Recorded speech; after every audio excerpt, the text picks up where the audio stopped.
All right, Nick, let's talk about the Pittsburgh Steelers. Obviously, the draft very paramount for this Steelers team looking to change some things around.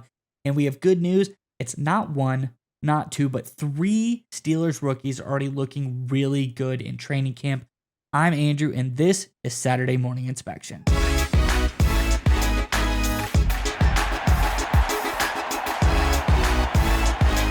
All right, Nick, let's get right into it. The Steelers, as I alluded to, have three really great looking rookies in mini camp so far. We've got an article to highlight all the ins and outs on it. I'm going to jump right into it. This is from Last Word on Sports. It says, one of the Steelers' top overall, not just rookies, top overall players so far at training camp has been linebacker Peyton Wilson. When he's on the field, Wilson can do just about anything that would be asked of a linebacker. Wilson entered training camp as one of the key Steelers to watch and has delivered so far. He's earned glowing reviews from some of his veteran teammates like Patrick Queen and Deshaun Elliott. Elsewhere on the defense, although he was undrafted, cornerback Beanie Bishop has been one of the best Steelers rookies so far. The battle for the slot cornerback position became one of the top position battles to watch at Steelers camp. Bishop has established himself as an early frontrunner, evidenced by Steelers releasing Josiah Scott, who is expected to be Bishop's main competition for the starting job. The Steelers invested heavily in their offense early in the draft, especially their offensive line. 3 of their first 5 picks were used to bolster the trenches. Rookies Troy Fautanu, Zach Frazier, and Mason McCormick are all running with the second-team offensive line for now. That will likely change for Fautanu and Frazier. Fautanu has gotten some snaps with the first team and reportedly held his own.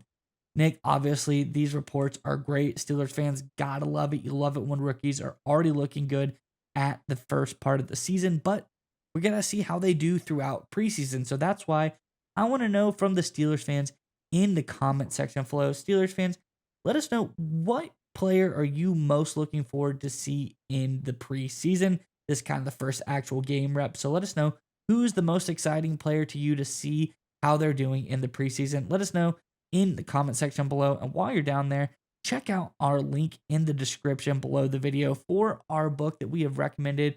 It's our NFL reading. This is none other than Playmakers by Mike Florio. It's a book help tide you over to the NFL season, which isn't too far away. But this book, great ins and outs of the NFL. So when you're down there, if you want to get the book, please use our affiliate link in the description below the video. It costs you nothing and it just helps us grow our channel. So check that out in the description below the video. But Nick, what are your thoughts on the Pittsburgh Steelers rookies so far? Look, it has a chance, and I don't mean to be hyperbolic here, but it has a chance to be a special draft class. And look, some of the names mentioned there, obviously, Fatanu's off to a great start. Beanie Bishop already forcing a player to be cut, essentially, for how well he's doing. He looks like he's a star in the making. And of course, you look around at this entire team right now. You look at a guy like Wilson, the wide receiver, who had a really ugly mini camp, really ugly OTAs. He's been doing a lot of good things in training camp. Some injury issues, a little concern, red flag. Looks like he's all okay right now, so that's a good sign. Zach Frazier, the interior offensive lineman, the center, I think he has a chance to develop into a really great player as well. I'm excited to see him personally this preseason, and I think he's got a chance to eventually become a starter, at least be a quality depth guy. And look, Peyton Wilson, look, everyone talked about him after the draft. It's just a old school Pittsburgh Steeler, a perfect kind of player. He's living up to that and more. It's clear the Steelers got an incredible football player, one of the steals of the draft, obviously, in Peyton Wilson. He's going to be a really great addition to that linebacking core. This has a chance to be a really special group. And this has a chance to be a draft class to kind of reset the Pittsburgh Steelers, because there is a little bit of that feeling that the Steelers have kind of living off of the success they had under Roethlisberger, right? Winning all those games, maybe not making deep playoff runs for a few years there, but they were doing a lot of really nice things. But they were just the past couple of years when they're being kind of mediocre, sneaking in the playoffs, mediocre for Steelers anyway. I'll say it like that. It kind of felt like they were just living off that old time. They needed just a jolt to kind of turn this team around, and having a great rookie draft class can do just that. I especially love the reports that Fautanu is handling his own against TJ Watt. That is a special sign. If you can do a good job blocking TJ Watt, early in your career in training camp, that means you've got a special player, Steelers fans. So no matter where you look, whether it's the linebacker with Wilson, tackle with Fatanu, I'm excited to see Frazier eventually, even though he hasn't had a chance to really show us stuff yet. I think he's going to be a good player. Beanie Bishop looking like a massive steal. You look at Wilson at wide receiver, I think he could be a good role player, special teams guy.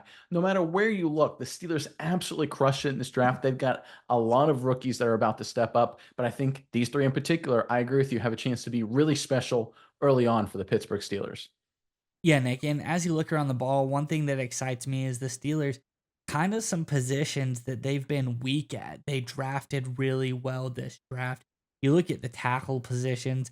We all know Dan Moore Jr., in our opinion, he hasn't been great. I know the Steelers love to stick with him for some reason, but I think if Fatanu can somehow weasel his way into this line, we get Dan Moore Jr. out there, it's going to tremendously upgrade this offensive line.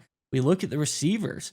We see Wilson working his way in there. The receiving group notably has been kind of underwhelming. There's a lot of good guys kind of working their way up to being starters, being playmakers on this offense in the receiver room, but hasn't quite happened yet. So you love to see another young receiver showing their way in. Linebacker group. The additions to the linebacking group have been great. Patrick Queen, in addition to the Steelers linebacking group, great addition. You love to also see Peyton Wilson work his way in there. I just think overall, everywhere, Beanie Bishop, of course, you help bolster the slot position in the cornerback room. Overall, this has been a really great offseason for the Steelers team. They needed to make a lot of changes. They did make a lot of changes. And I love to see through the draft, they were able to make changes that help the weaker parts of this roster. You have an absolutely great point there because I just double checked the stats there, courtesy of PFF. Very anti-Steelers like on defense. When you look at their coverage grade last year, 17th in the NFL, and their tackling grade, 16th. That's very not Steeler like. If you look at this team defensively, we all know they have issues on the offensive line. Fatanu and Frazier will help fix that. I think that's pretty much a given. But I love the fact that you have the just the emergence of, I think, a future star in Beanie Bishop to help shore up the secondary, fix that coverage grade, and the addition of a guy like Wilson, a guy like Queen, who you brought in there to 100% clean up this tackling once and for all and become an elite tackling team like the Steelers historically are. I think no matter where you look, the Steelers certainly addressed their biggest weaknesses. They fixed their biggest problems, and they're looking like they're in great shape as we get closer to 2024.